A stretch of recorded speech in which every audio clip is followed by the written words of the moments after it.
Okay, so we have what I would say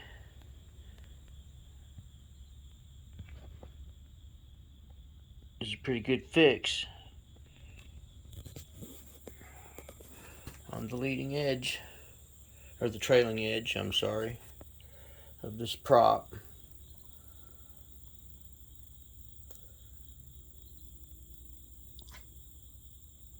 Pretty smooth. Next step, applying the lacquer, and that'll give it a nice seal and bond that will hold that